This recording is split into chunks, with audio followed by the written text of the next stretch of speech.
This summit with North Korean leader Kim Jong-un may be announced in the next couple of days. Plus, the US announces new anti-dumping tariffs on South Korean carbon and alloy steel wire rod. It says cheap imports are hurting domestic producers. Our top story this morning, President Moon Jae-in will make a one-day visit to Japan next Wednesday to attend the South Korea-Japan-China Trilateral Summit, the first such meeting between the neighbouring countries in more than 2 years. The South Korean leader will also take the opportunity to sit down with the Japanese Prime Minister for a one-on-one. Our Chief Blue House correspondent Moon Gon-young has more on the attempts to strengthen ties between the three sides. South Korea's President Moon Jae-in will visit Tokyo next week for a three-way summit with prime ministers of Japan and China. And on the agenda there will also be North Korea's denuclearization and peace settlement on the Korean Peninsula. President Moon Jae-in will make a one-day visit to Japan to attend the 7th South Korea-Japan-China Trilateral Summit on the 9th of May. It will mark the first visit to Japan by a sitting South Korean president since 2011. The trilateral meeting on Wednesday will be the first of its kind since 2015 and comes after a historic inter-Korean summit last Friday, in which the leaders of the two Koreas reaffirmed their commitment on declaring the end of the Korean War by the year's end and dismantling Pyongyang's nuclear program. At the Trilateral Summit, President Moon will brief the other two leaders on the results of the recent inter-Korean summit and discuss ways to strengthen the three countries' cooperation on denuclearization and lasting peace settlement on the Korean Peninsula. The meeting also comes ahead of the highly anticipated summit between North Korean leader Kim Jong-un and U.S. President Donald Trump, expected to take place in 3 to 4 weeks. President Moon and Japanese Prime Minister Abe will hold separate talks after their trilateral meeting with Chinese Premier Li Keqiang. Following the trilateral meeting, President Moon and Japanese Prime Minister Abe will hold a separate bilateral summit and a luncheon meeting to exchange ideas on ways to build a future-orientated South Korea-Japan relationship and cooperation for complete denuclearization and lasting peace on the Korean Peninsula. The Trilateral Summit next week in Tokyo will serve as a key venue for the leaders of China and Japan to become up-to-date on the latest advancements from the inter-Korean summit. Now, will that be enough to quell the two countries' fears of being sidelined in this entire process? The rapid warm-up of ties between the two Koreas and the possible denuclearization? Well, that we'll find out come May 9th when the three leaders come face-to-face for the very first time in over 6.5 years. Moon Gon-young, Arirang News, the Blue House. Now, with about a month to go until Washington-Pyongyang talks at the very highest level, key regional players are rushing to have an input before the historic event unfolds. Foreign ministers of Japan and China are meeting with their counterparts from both sides. Oh Jung-hee outlines what could be the key topics during those talks. Japanese Prime Minister Taro Kono hurriedly met with his new U.S. counterpart Mike Pompeo in the Jordanian capital of Amman on Monday local time. This to reaffirm maximum pressure on North Korea in order to achieve complete denuclearization, as well as to ensure joint efforts to bring back Japanese citizens abducted by the regime. The meeting was the first between the two top diplomats, coming only 4 days after Pompeo assumed the post of U.S. Secretary of State last Thursday. Diplomatic sources say the meeting was highly desired by the Japanese side and was confirmed only after Kono arrived in Amman. Pompeo was on a four-nation tour through the Middle East. In Washington's negotiations with Pyongyang, Tokyo doesn't want short-range missiles to be excluded from the ban on intercontinental ballistic missiles. Tokyo also wants to see Pyongyang's real intentions. Meanwhile, Chinese Foreign Minister Wang Yi is also to head over to North Korea on Wednesday at the invitation from his North Korean counterpart. This amid concerns that Beijing could feel left out from formally ending the Korean War and drafting a peace treaty. Last Friday's summit agreement, dubbed the Panmunjom Declaration, stipulates the two Koreas will actively push forward trilateral meetings with the U.S. or quadrilateral meetings with both the U.S. and China to set a permanent peace on the Korean Peninsula. And that leaves open the possibility of excluding China from the talks. The two Koreas and the United States have already formed a trilateral structure and are closely coordinating. So there's no need to bring in China to form a rivalry structure that puts Seoul and Washington at one side and Pyongyang and Beijing at the other. The expert added China will be most curious about how North Korea could be guaranteed of its sovereign security, as it directly coincides with Beijing's own interest. With the situation taking not steps but leaps in terms of denuclearization talks between the two Koreas, as well as between Pyongyang and Washington, China and Japan are in apparent moves to secure their own interests and maintain their influence in the region. 오정희, Arirang News. U.S. President Donald Trump says the location and date of his historic summit with North Korean leader Kim Jong-un should be announced this week. Speaking to reporters at the White House on Tuesday, Trump said officials are setting up meetings, and he believes the announcement on the location and date will be made within the next couple of days. Lee Seung-jae with more. When and where? Those are the big questions surrounding President Trump's historic summit with North Korean leader Kim Jong-un. According to Trump, the answer to both will come soon.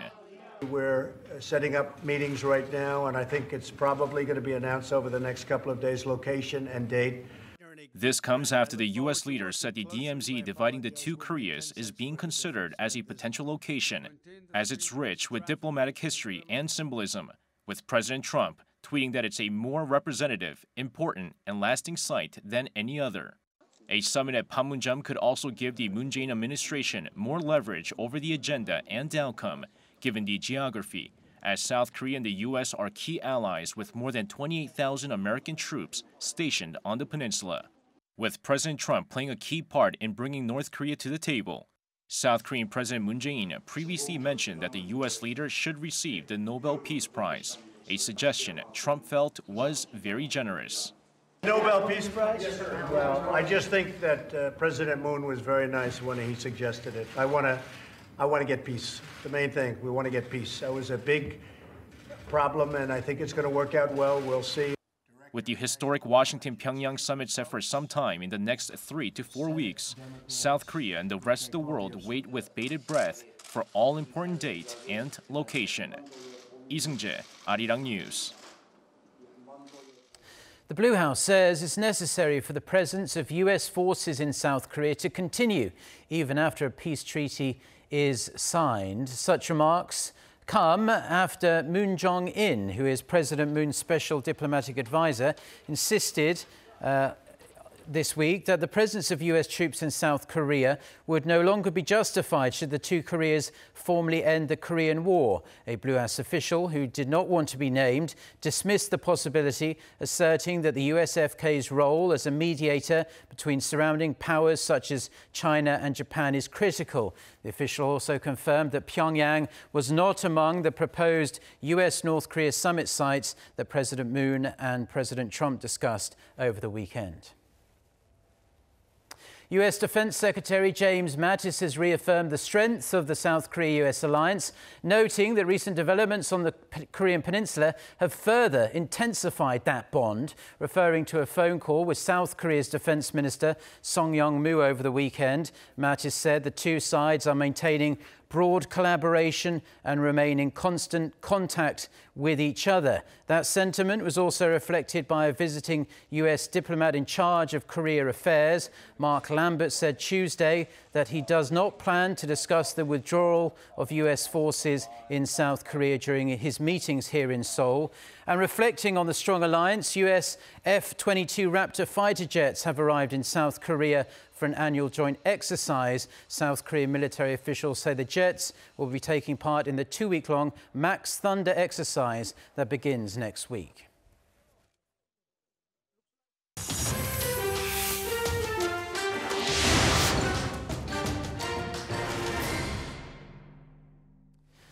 Now, for a look at stories making headlines around the world, Iran has lashed out at Israel's Prime Minister Benjamin Netanyahu over his claim Tehran is pursuing its nuclear program despite a 2015 deal to curb it. For more on this and other international news, let's turn to our Noah Adam. So Adam, tensions really are starting to flare up. That's right, Mark. Netanyahu had accused Iran of deceiving the world about its nuclear program when it struck the 2015 deal. He said his government obtained half a ton's worth of documents and files proving Tehran secretly pursued its nuclear ambitions. He also renewed those claims in a CNN interview on Tuesday. Iran's foreign ministry called Netanyahu a, quote, infamous liar, describing his accusations as worn out, useless and shameful. But the U.S. defended Netanyahu's claims that Iran lied about its nuclear program. Iran lied on the front end. They were dishonest actors. And so the deal that was made on things that weren't accurate. And we have a big problem with that, particularly the fact that Iran's nuclear capability were far more advanced and far further along than they ever indicated, which if this nuclear deal maintains as it is right now, when the sunset provision hits in 7 years, they will be much further along in the process and and able to make a nuclear weapon much quicker than they've ever indicated before. And that's a big problem. But key players in the Iran nuclear deal, such as Britain and France, are showing a cooler response to the Israeli Prime Minister's presentation. British Foreign Secretary Boris Johnson said it underlines the importance of keeping the deal with its tough constraints on Iran in place. The UN nuclear watchdog also said the evidence shown by Netanyahu was nothing new and maintained Iran was being compliant with the 2015 deal. President Trump has until May 12th to decide if he will pull out of the Iran nuclear pact, which he has warned he will do unless a deal can be reached with his European partners. In other news, Mayday protests in France have turned violent, forcing police to use tear gas and water cannons and arrest more than 200 protesters. Scenes from Tuesday's rallies show hooded individuals throwing projectiles at police and also through shop windows. Police had been warned the day before of possible clashes with far-left anarchist groups known as Black Blocs after a call on social media for a, quote, revolutionary day. The rallies on Labour Day come amid continued anger toward President Emmanuel Macron's economic reform plans, which involve privatising the state rail operator and public universities. Labour unions see his plans as a rollback to France's cherished public service and favouring the wealth. US President Donald Trump has blasted the release of questions that US Special Counsel Robert Mueller is hoping to ask him as part of the probe into Russia's alleged election meddling. More than 40 questions were reported by the New York Times on Monday, which include queries into Trump's ties to Russia and if he tried to obstruct the Russia probe itself. In a tweet on Tuesday, Trump said it was disgraceful that the questions were leaked to the media. He again called the investigation a witch hunt, adding it would seem very hard to obstruct justice for a crime that never happened. The White House also pointed out that most of the questions were not about collusion between the Trump campaign and Russia, which it said was the entire premise of the investigation. Representatives for the Special Counsel's office are yet to comment on the report, and it remains to be seen if the president will be questioned by Mueller.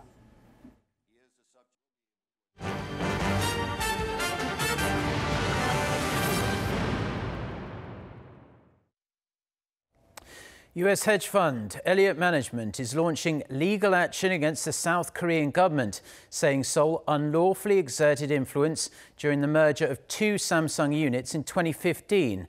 The merger of Samsung C&T and JL Industries came despite Elliott's protests, as the deal was widely seen as a step to firm up Samsung's vice chairman EJ Yong's grip on the family-controlled conglomerate. Elliott claims the government unlawfully intervened in the merger process through the National Pension Service, which held a more than 11% stake in Samsung C&T. Consumer prices in South Korea increased 1.6% on year in April, a faster rate of increase than the previous month's 1.3% on-year gain. Statistics Korea says agricultural and livestock products went up sharply by over 4% in April from the same period last year, driving the overall rise in consumer inflation last month. Service prices rose 1.6% on year on the back of higher restaurant food prices. Core CPI, which excludes oil and food prices, was up 1.4% on year.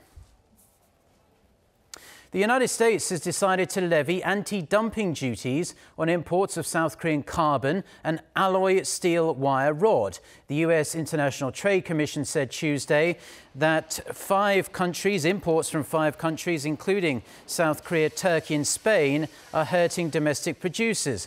With such measures, carbon and alloy steel wire rod manufactured by POSCO and other Korean steelmakers will be subject to a duty of 41.1%. South Korea's antitrust body has unveiled its updated list of the owners of the country's top 49 conglomerates. In it, Samsung's EJ Yong is no longer listed as the group's heir apparent. Shin Dong-bin is also now listed as the top dog at Lotte Group. EJ Won with more.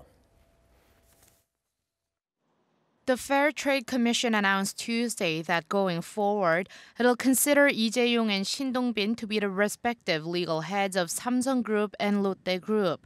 They are the sons of the two groups' chairmen, and recognizing Lee and Shin as leaders in the eyes of the Commission represents the first leadership change in 30 years.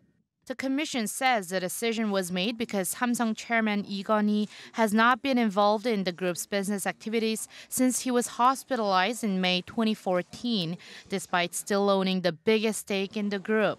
It said the chairman's son, EJ Yong, who is also the vice chairman of Samsung Electronics, has been the one actually making crucial changes and decisions in the management of Samsung's affiliates. The younger Lee currently holds the largest stake of Samsung C&T Corporation at a little over 17%. Samsung C&T is believed to be at the top of the group's corporate governance.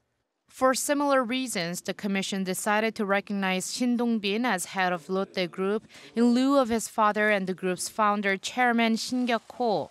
The elder Shin had been stripped of his seat on the board of the group's holding firm last year due to his advanced age and inability to perform administrative tasks. The group has since seen major changes to its internal power structure led by Shin Dong-bin. The younger Shin is the CEO and the largest individual investor in Lotte Holdings. He's also the chief of Hotel Lotte, which is at the top of the group's corporate governance outside its holding system. The corporate watchdog's decision is not expected to have a huge impact on the firm's businesses, since the change in leadership does not alter or add to the group's affiliates. But the Commission says the two leaders could have a heavier weight on their shoulders, since they are now officially responsible for their firm's decisions. Soon after the announcement, Lotte Group said it welcomed the decision, but Samsung was more reserved. The tech giant said the leadership designation will have little impact on either the firm itself or Lee's actual role. This is viewed as a sign the management of Samsung's affiliates has become more individualistic rather than group-based. Lee Ji-won, Arirang News. Now, police here in Korea questioned Korean heiress Cho Hyun-min for 15 hours on Tuesday amid allegations she assaulted an ad agency's employee during a business meeting last month. In her first public appearance as a suspect, Cho apologized for causing troubles before heading into the Seoul Gangso police station. She's purported to have yelled at the ad firm manager and thrown a glass at the victim or a paper cup of juice towards other participants. She denies the allegations, insisting she only pushed the firm manager. Police in the southeastern city of Busan have prevented activists installing a statue symbolizing the Korean victims who were forced into labor under Japanese colonial rule. The conflict is expected to intensify as the Korean government is standing firm on its stance that the statue should not be erected in front of the Japanese consulate in the city. Kim Hyo-sun reports. Dozens of labor union activists clashed with police on Tuesday as they tried to erect a bronze statue symbolizing the Korean victims of forced labor under Japan's colonial rule outside the Japanese consulate in Busan. The streets around the consulate were guarded by some 500 police officers as the group rallied to install the statue beside an existing comfort woman statue to pay tribute to the forced workers on Labor Day. If we want Japan to offer a sincere apology, I believe the statue must be installed outside the Japanese consulate. It's the only way to ensure our voices are heard.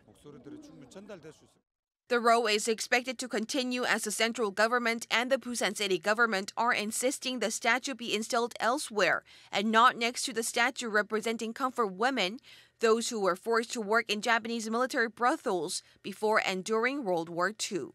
The Comfort Woman statue was established by a different civic group in late 2016 and led to Tokyo's recall of its consul general in Busan, as well as its ambassador to Korea in protest.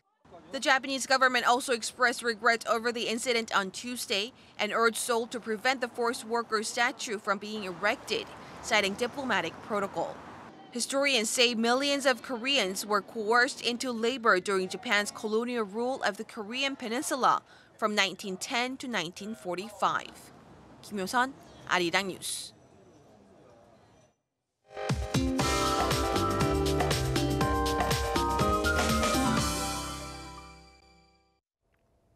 Good morning. Light showers have been falling across most of Korea, and over the EC, Tokyo will see scattered thunderstorms in the afternoon. Light rain has been falling on Korea, and southern and eastern regions are seeing heavier showers, while it's just been sprinkling here in Seoul so far.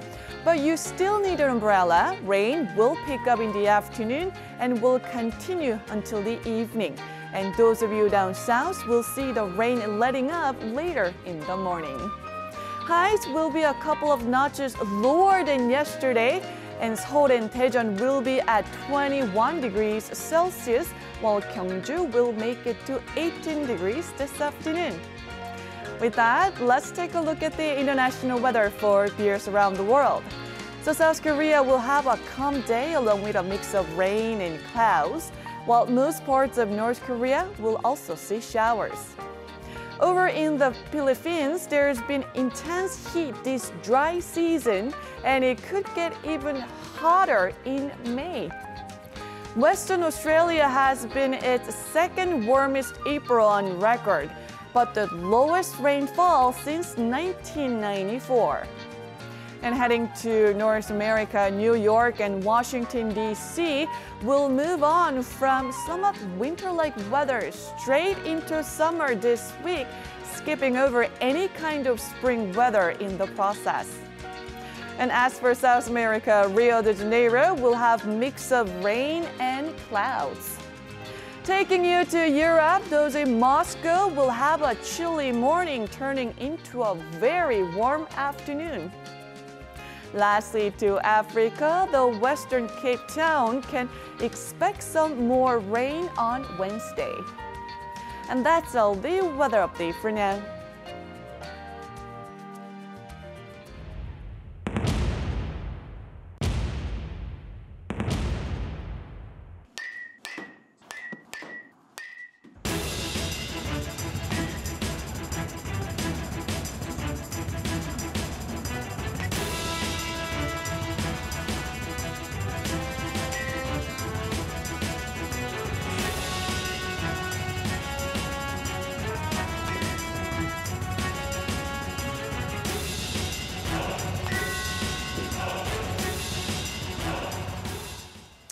Well, that's where we're going to leave it for now. Our next newscast is coming up at noon, Korea time, in around 90 minutes from now. So until then, goodbye.